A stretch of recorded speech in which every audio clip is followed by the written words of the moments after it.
Iran അനുകൂല സായുധ സംഘമായ ഹൂത്തികൾ ഇപ്പോൾ നടത്തിയ ആക്രമണത്തിൽ അമേരിക്കയും അവരുടെ സഖ്യകക്ഷികളും പകച്ചു നിൽക്കുന്ന കാഴ്ചയാണ് കഴിഞ്ഞ ദിവസങ്ങളിൽ കണ്ടത്. യമൻ ആസ്ഥാനമായി പ്രവർത്തിക്കുന്ന ഹൂത്തികൾ ഇസ്രായേലിനെയും അമേരിക്കയും അവരുടെ സഖ്യകക്ഷികളുടെയും ചെങ്കടൽ വഴിയുള്ള വ്യാപാരത്തെ തടഞ്ഞ് പ്രതിസന്ധി ഉണ്ടാക്കുന്ന ചാവേർ ഗ്രൂപ്പ് എന്നതിൽ നിന്നും ആഗോളതലത്തിൽ ചർച്ച ചെയ്യപ്പെടുന്ന ഒരു ആയുധ ശക്തി എന്ന രൂപത്തിലേക്ക് മാറിയെന്നാണ് അമേരിക്ക ഇപ്പോൾ വിലയിരുത്തുന്നത്.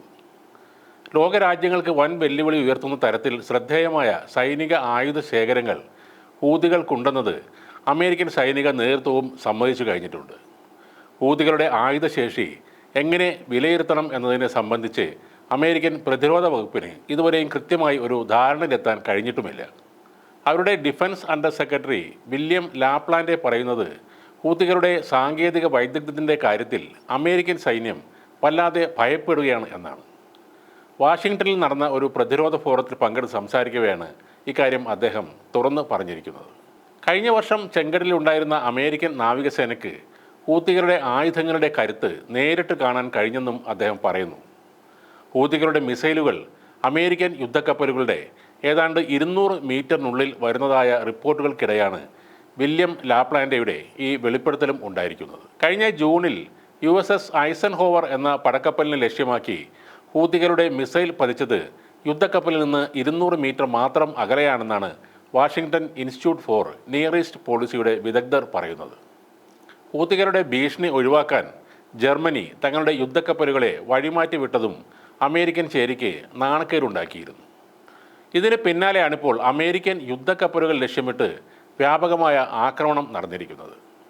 ഹൂതികളുടെ ആക്രമണം സ്ഥിരീകരിച്ച പെൻറ്റഗൺ വക്താവ് കപ്പലുകൾക്ക് നാശനഷ്ടങ്ങൾ ഒന്നും സംഭവിച്ചിട്ടില്ലെന്നാണ് അവകാശപ്പെട്ടിരുന്നത്. എന്നാൽ ആക്രമണം ലക്ഷ്യം കണ്ടതായാണ് ഹൂതികൾ ഔദ്യോഗികമായി അറിയിച്ചിരിക്കുന്നത്. അമേരിക്കയുടെ വിമാനവാഹിനി കപ്പലായ USS എബ്രഹാം ലിങ്കന് നേരെ ആക്രമണം നടന്നതായും അവർ വ്യക്തമാക്കുകയുണ്ടായി. ഹൂതികളുടെ മിസൈൽ അമേരിക്കയുടെ ലോകപ്രസിദ്ധമായ വിമാനവാഹിനി കപ്പലിൻ്റെ അരികിലെത്തി എന്ന് പറഞ്ഞാൽ തന്നെ അത് അമേരിക്കയ്ക്ക് ഉണ്ടാക്കുന്ന നാണക്കേട് വളരെ വലുതായിരിക്കും. നിരവധി യുദ്ധക്കപ്പലുകളുടെയും അറ്റാക്ക് ഹെലികോപ്റ്ററുകളുടെയും സംരക്ഷണത്തിൽ മുന്നോട്ട് നീങ്ങുന്ന USS എബ്രഹാം ലിങ്കൻ്റെ പരിസരത്ത് പോയിട്ട് കിലോമീറ്ററുകൾക്ക് അപ്പുറം എത്തിച്ചേരാൻ പക്ഷികൾക്ക് പോലും ആകില്ലെന്നാണ് പറയപ്പെടുന്നത്. ആണവ മിസൈൽ ഉൾപ്പെടെയുള്ള യുദ്ധവിമാനങ്ങളും വഹിച്ചു പോകുന്ന ഈ വിമാനവാഹിനി കപ്പൽ അമേരിക്കയെ സംബന്ധിച്ച് അഭിമാനവും എതിരാളികളെ സംബന്ധിച്ച് ഒരു പേടി സ്വപ്നവുമാണ്. ആ പേടിയാണിപ്പോൾ ഹൂതികൾ ഇല്ലാതെയാക്കിയിരിക്കുന്നത്. ഏത് പ്രതിരോധ കോട്ടകളെയും തകർക്കാൻ കഴിയുന്ന ആധുനിക സാങ്കേതിക വിദ്യകൾ ഹൂതികൾ ആർജിച്ചതിനെ ഞെട്ടലോടെയും ആശങ്കയോടെയുമാണ് അമേരിക്കൻ പ്രതിരോധ വകുപ്പ് ഇപ്പോൾ നോക്കിക്കാണുന്നത്. കഴിഞ്ഞ ജൂലൈയിൽ ഇസ്രയേലിലെ ടെൽ-അവീവിലേക്ക് ഒരു വിമാനത്തിൻ്റെ മാതൃകയിലുള്ള ഡ്രോൺ പറത്തിയ ഹൂതികൾ ലക്ഷ്യം വെച്ചത് അമേരിക്കൻ എംബസി ആണെങ്കിലും 100 മീറ്റർ അകലെയുള്ള ഒരു കെട്ടിടമാണ് തകർന്നു വീണത്.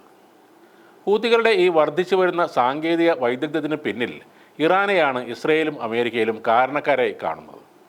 1990 ശേഷം ഇറാനിൽ അവശേഷിച്ച പഴയ സോവിയറ്റ് യൂണിയൻ്റെ പ്രതിരോധ ഉപകരണങ്ങൾ നവീകരിച്ചാണ് ഹൂതികൾക്ക് കൈമാറിയിരുന്നത്. അതാണിപ്പോൾ അവർ എടുത്ത് പ്രയോഗിച്ചുകൊണ്ടിരിക്കുന്നത്. അതോടൊപ്പം തന്നെ അടുത്ത കാലത്തായി റഷ്യയിൽ നിന്നും ലഭിച്ച പുതിയ ആയുധങ്ങളും ഹൂതികളുടെ കൈവശം എത്തിച്ചേർന്നതായാണ് അമേരിക്ക പറയുന്നത്. മിസൈലുകൾക്കും ഡ്രോണുകൾക്കും ഒപ്പം തന്നെ ഹൂതികൾ വ്യോമ പ്രതിരോധ ഉപകരണങ്ങളും സ്വന്തമാക്കിയിട്ടുണ്ട്.